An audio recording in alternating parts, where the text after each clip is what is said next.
श्री स्वामी समर्थ.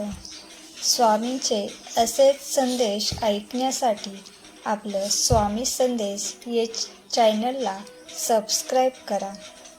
स्वामी म्हणतात, आपल्यासोबत दुसऱ्यांचेही चांगले व्हावे अशी मानसिकता ज्याची असते त्यांना आयुष्यात काहीही कमी पडत नाही. एकमेकांसारखे असणे हे गरजेचे नसते, तर एकमेकांसाठी असणे हे गरजेचे असते. तू खूप चांगला आहेस म्हणून तुला वाटतं की सगळ्यांनी आनंदी राहावं, सगळ्यांनी आरोग्यदायी राहावं. पण हे तुला वाटतं ना, आणि नक्कीच तू तुझं म्हणणं कायम स्वतःच्या मनावर कोरत राहा. कारण भलेही समोरच्यापर्यंत त्या गोष्टी रुजल्या नाही, तरीही ते बीज तुझ्या अंतःकरणात रुजणं जास्त महत्त्वाचं आहे. कारण काही लोक फक्त जळकटपणात समाधानी असू शकतात. इतरांना खाली कसं बघायचं, खाली कसं पाडायचं आणि आपल्याच माणसांचे पाय कसे खेचायचे आणि मागूनच त्याला कसा धक्का द्यायचा यामध्ये जास्त त्यांना रस असतो.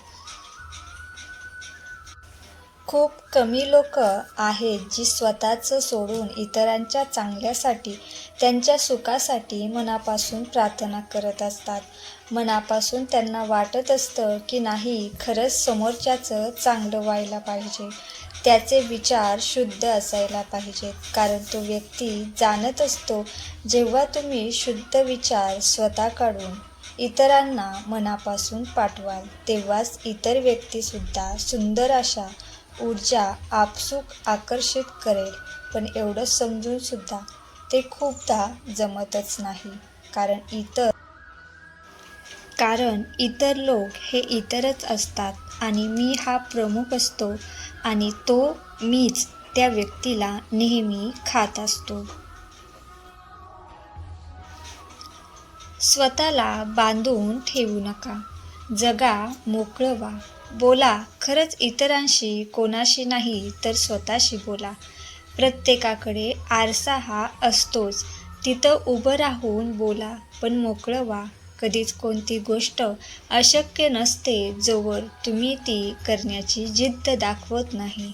शिवाय इतरांना बदली करण्याचा नको तो प्रयत्न करून स्वतःची ऊर्जा खर्ची करण्यापेक्षा स्वतःमध्ये उत्तम सुधार करण्यासाठी जी ऊर्जा वापरा. रोज नव्यानं शिकता येतंच या गोजिरवाण्या वाक्यावर प्रेम करा. भरपूर काही चांगलं इतरांसाठी करायचं आहे, तर ते विचारातून, बोलण्यातून, आशीर्वाद देऊन व्यक्त करा. पण ते सुद्धा या मार्गात येतील हा अट्टहास करू नये. काही असे असतात, त्यांना नाही तुम्ही अडवू शकत, नाही त्यांना बांधू शकत. अशा लोकांना अडवू नका. त्यांचं आमाबंडल वेगळं आहे. ते असतील कदाचित तुमच्या जवळच्या नात्यात, तुमचा मुलगा, पत्नी, नवरा. ते अशक्य समजायला, कारण हेतू खूप वेगळे दिले आहेत. त्यांना स्वतः सीमित राहून काम ते करणारच नाही. जीवनात चांगल्या माणसांना शोधू नका. तुम्ही स्वतः चांगले व्हा. एक दिवस कोणीतरी तुम्हाला शोधत येईल.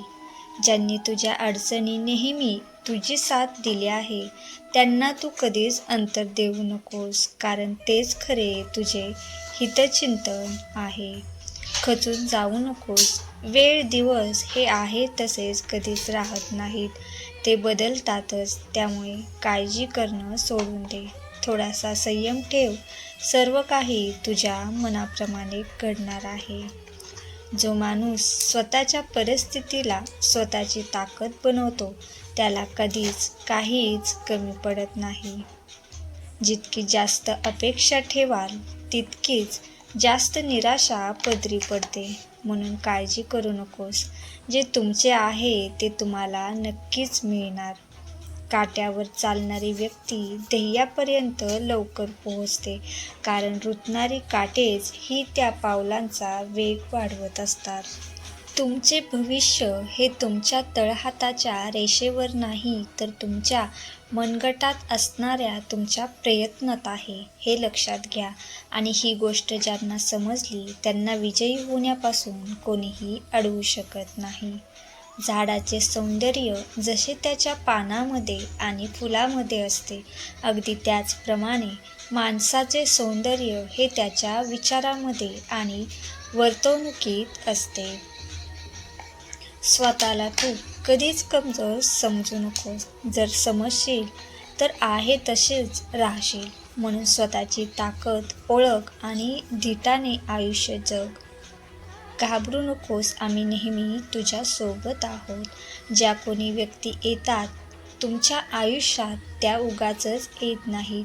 त्या व्यक्तीचे तुमच्याशी तुमच्या मागील जन्मातील देणे घेणे असते.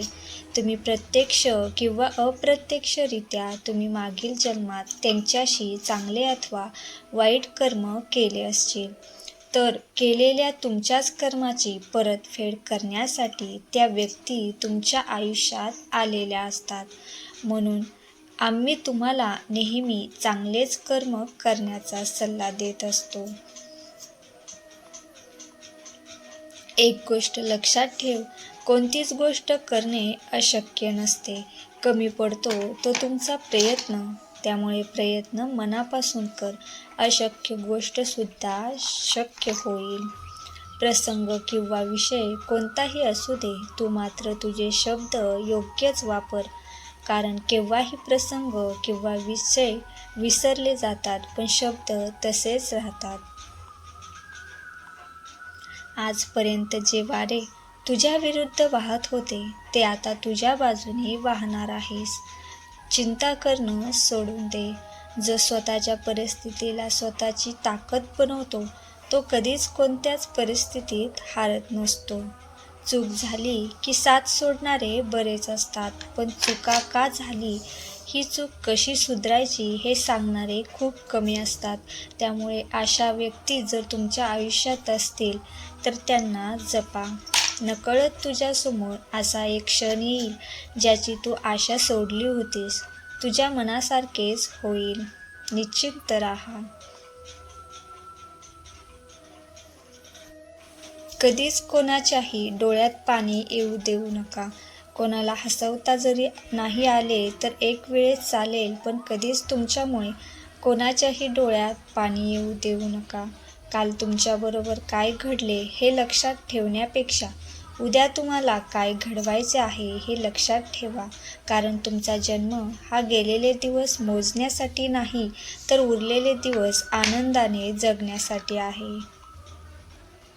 तू आमच्याकडे जी प्रार्थना केलेली आहेस ती लवकरच पूर्ण होईल. दुःखाचे रूपांतर सुखात होईल. काळजी करू नकोस. वेळ कोणाचीही सारखी नसते. ज्यांनी तुम्हाला रडवले त्यांना पण रडावंच लागणार आहे. घाबरतोस कशाला? तू आमचा हात धरलेला आहेस आणि ज्यांचा आम्ही हात धरतो त्यांना कधीच एकटे सोडत नाही. ज्यावेळेस वेळ तुमची असते तेव्हा सगळे तुमचे असतात, पण जेव्हा वेळ तुमची नसते तेव्हा कोणीच तुमचे नसते. काळजी करत बसू नकोस. काळजी करून तू पुढे जाणार नाहीस. पुढे जाण्यासाठी तुला मेहनत ही करावीच लागणार आहे. मनात उठलेल्या त्या विचारांच्या वादळाला तू जरा शांत कर. असेल तर शांत बसून त्या प्रत्येक विचारांवर लक्ष दे आणि त्यातील नको असलेले विचार काढून टाक. आणि महत्त्वाचं म्हणजे महत्त्वाच्या विचारांवर काम कर. रागात कोणताच निर्णय घेऊ नकोस, कारण रागात घेतलेला निर्णय नेहमी चुकीचा सिद्ध होतो. शांत डोक्याने निर्णय घे. कधीच पश्चातापाची वेळ तुझ्यावर येणार नाही. कधीही भूतकाळाच्या आठवणीत अडकू नकोस. जर अडकशील तर कधीच वर्तमान आणि भविष्यकाळातील सुखापासून वंचित राहशील. तुझ्याबरोबर ज्या गोष्टी घडल्या त्या घडण्यातही तुझे भले होते. ते तुला आत्ता नाही समजणार, पण वेळ आली की नक्कीच समजणार. तू तुझे कर्म चांगले आणि प्रामाणिक कर. ते जर प्रामाणिक असतील तर तुझे कधीच वाईट होणार नाही. काळजी चिंता करणं सोडून दे. येणारा काळ हा तुझ्यासाठी खूप भाग्यशाली असणार आहे. त्यामुळे तू निश्चिंत राहा आणि आमच्यावर आणि स्वतःवर फक्त विश्वास ठेव. प्रत्येकाला ज्याचे त्याचे काम नेमून दिलेले आहे.